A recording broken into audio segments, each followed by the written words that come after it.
Hello, I'm Bob the Bookerer and welcome to my channel.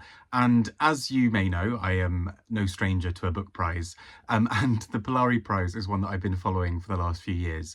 It's a prize aimed at really celebrating LGBTQIA plus literature, particularly that from the UK, and it's separated out into three shortlists. One is, well, long lists as well. One is for children's and YA, one is for first book, and one is the more general prize for, you know, a second, third, whatever else book, a non-debut, essentially. And I've been following for the last few years, and it's always been a prize that's given me a few extra little books to read that I hadn't checked out before, I hadn't heard of. And often it's just really interesting to see how various LGBTQIA plus books speak to each other, how they're all quite different, particularly as this is a prize that doesn't stipulate that it has to just be a novel. You see novels alongside poetry collections and non-fiction memoirs. This year, a graphic novel, you know, various other things all side by side. The winner, as I record this video, is soon to be announced. So I wanted to talk a little bit about them. I've read both long lists and I think they're fascinating books. And I'm going to quickly go through the shortlists just because putting them both in one video means there are 12 books. So I'll try to be quick, but these are fantastic reads and I do urge you to check them out if you get the chance.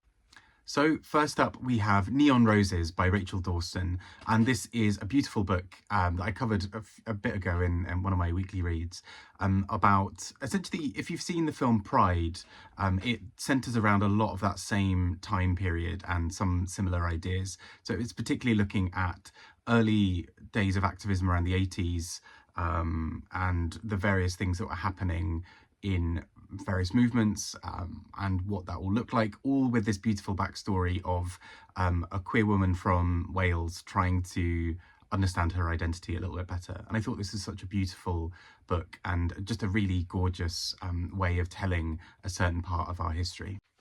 Next up, we have Local Fires by Joshua Jones, a short story collection that's been around in quite a few places and found itself in a few other prizes as well, and very deservedly so. I thought this was such an interesting collection that looks at various sort of small town, again Welsh, sort of family life, but also the ways that queer identities can intersect with where you are in a smaller town. I thought this was so lovingly rendered. It just has such a humour to it, whilst also being a deeply moving set of stories as well. Next up, we have Sunburn by Chloe Michelle Howarth. And this, I thought, was just such a gorgeous piece of writing. It is centred particularly around a few teenage girls who are coming of age and trying to understand who they are. But the book, I think, so brilliantly captures that sense of burning desire and that kind of yearning that you have when you're a teenager, where every emotion is amped up to the absolute max. And it's just so intense and sort of sun-drenched as a book, and I thought it was so well done. I think this is such an excellent piece of writing. It's so able to capture those little nuances of what it's like to just for everything to feel like the biggest emotion ever when you're a teenager. Next up, we have Bellies by Nicola Dinan, and this I thought was also just really well done.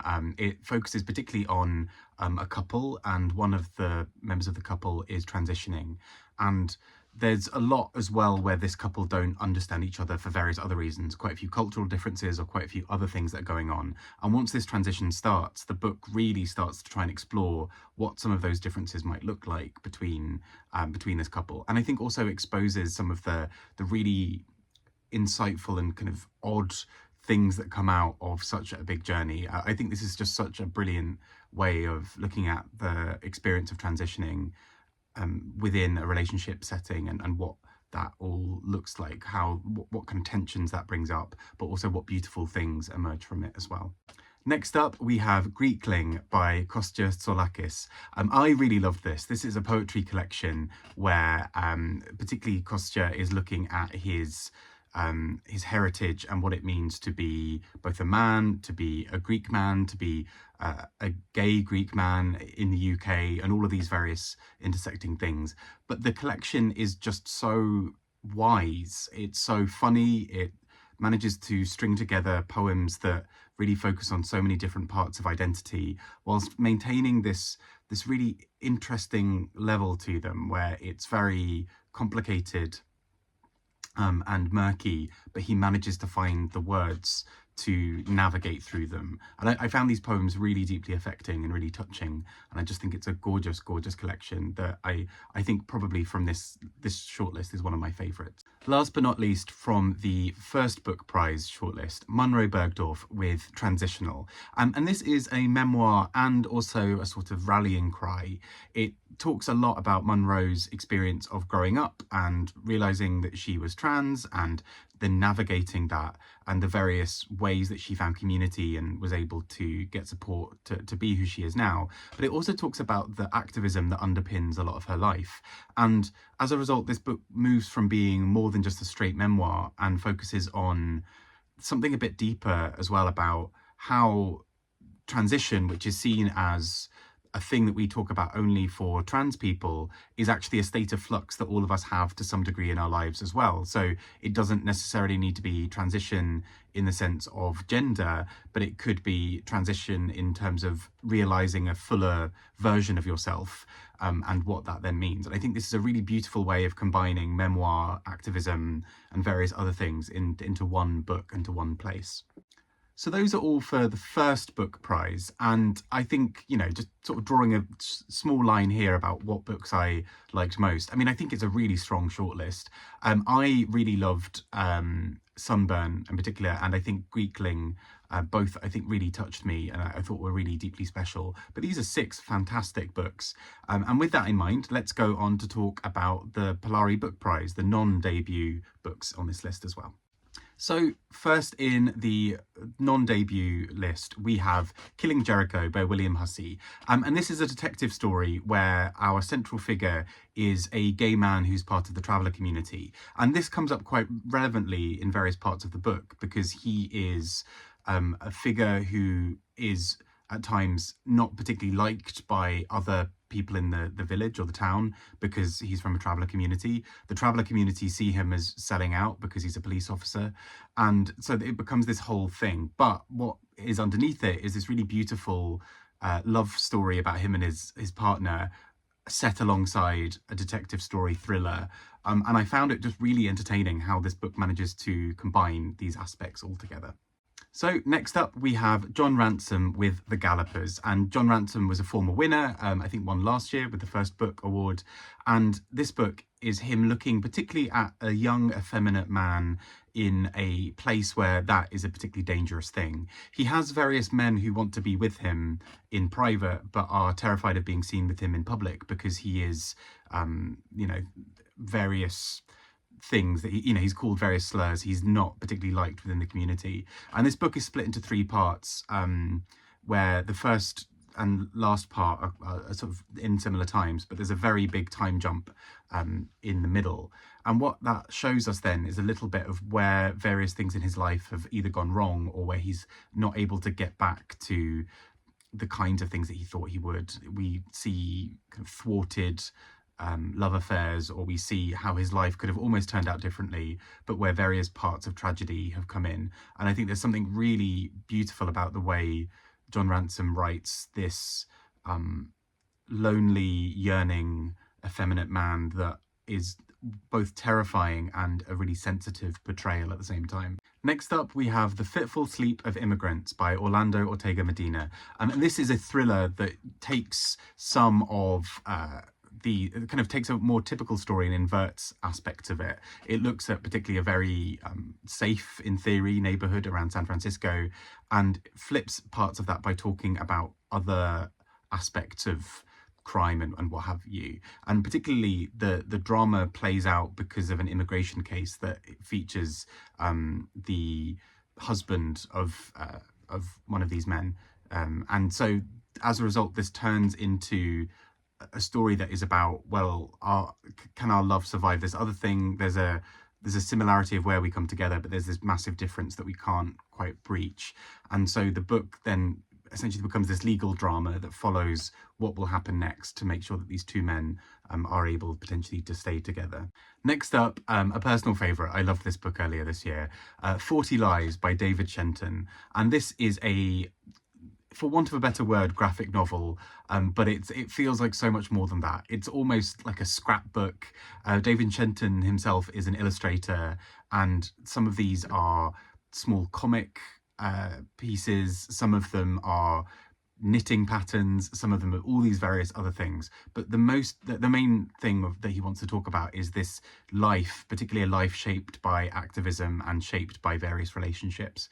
And so it's deeply moving and touching, but also something to incite anger, where you realize about how some people have been treated at various times, and all done with this slight nod to, hey, look, I survived. Here I am in my later years, a sort of an older part of the community, and I'm still here and I'm still fighting. And so this feels like a life's work, and I think that's what's just so beautiful about it. Next up, we have Hard Drive by Paul Stephenson, and this is a poetry collection where he is examining his own grief. He has lost his partner and therefore is trying to navigate what his life looks like now. And these poems are beautiful and touching in the ways that he seeks to understand loss and grief. But at the same time, there is something particularly challenging for him, because there's a sense of quiet that hangs over it, where he's not always able to speak about various aspects of what this is. He's not always able to jump in and be able to talk about these things because they're so heavy. But this poetry collection ultimately has a sense of hope about what might come next. Last but not least, we have Blue Hunger by Viola di Grado, and translated by Jamie Richards. And this is a wild book in so many ways, but really beautiful, I think. It's essentially two women in a deeply tricky relationship. It at times feels suffocating, at times feels aggressive and horrible, but at times is just incredibly tender. And these two women, kind of across various parts of the world, are trying to understand each other. The book takes place a lot in both Italy and China, and is an attempt to pull together these sort of various aspects of their relationship. But it's complicated and deeply strange. They both seem to deeply understand each other more than anybody else, but also seem to hate each other. And this book is just so full of, again, that yearning and that intensity. It's such an intense book, but also is just so gripping and beautiful and tender and funny at times as well. And that takes me to the end for this shortlist. I think probably, again, you can tell from how I've spoken about them, about who my winners might be from this. Blue Hunger, I think, is such a fantastic book and was just so intense and gripping that I just had to submit to the power of it. And I think David Shenton's 40 Lies is also just stunning.